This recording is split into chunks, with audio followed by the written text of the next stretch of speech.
essential. Keeping those communications confidential is essential for the proper functioning of government.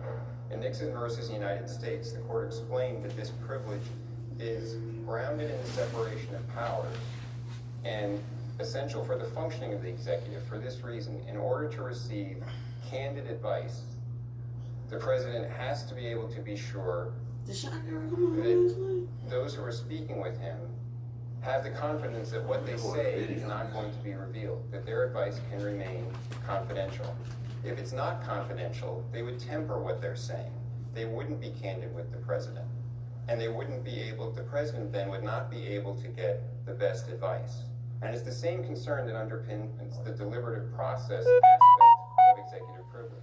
Even if it's not a communication directly with the president, if it's the deliberative process within the executive branch, people have to be able, before coming up with a decision, to discuss alternatives, to probe what other ways might work to address a problem, and to discuss them candidly and openly, not with the feeling that the first thing they say is going to be on the front page of the Washington Post the next day. Because if you don't have the confidence that what you're saying is going to be kept confidential, you won't be candid, you won't give your best advice. And that damages decision making. That's bad for the government, and it's bad for the people of the United States, because it means the government and the executive branch can't function efficiently.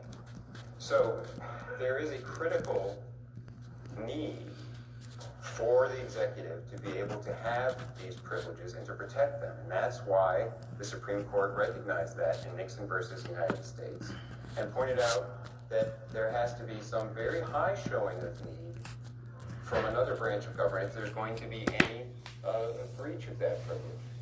And that's why there is an accommodations process. While the courts have said that when the Congress, when the legislature seeks information from the executive, and the executive has confidentiality interests, both branches are under an obligation to try to come to some accommodation to address the interests of both branches.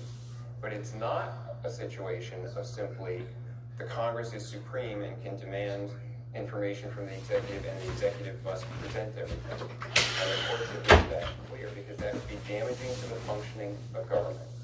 And so here in this case, there are vital interests at stake.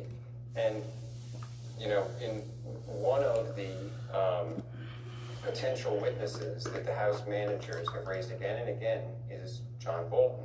John Bolton was the national security advisor to the president.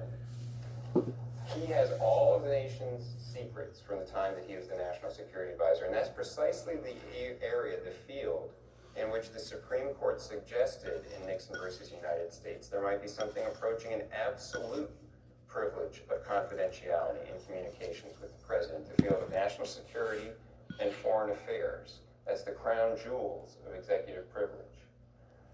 And so to suggest that the national security advisor, well, we'll just subpoena him, he'll come in, and that'll be easy, there won't be a problem. That's not the way it would work, because there's a vital constitutional privilege at stake there.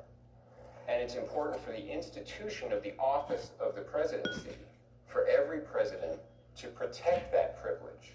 Because once precedents start to be set, if one president says, well, I won't insist on the privilege then, I'll let people interview this person, I won't insist on the immunity, that sets precedent. And then the next time, when it's important to preserve the privilege, the precedent is raised, and the privilege has been weakened, and it's forever weakened, and that damages the functioning of government.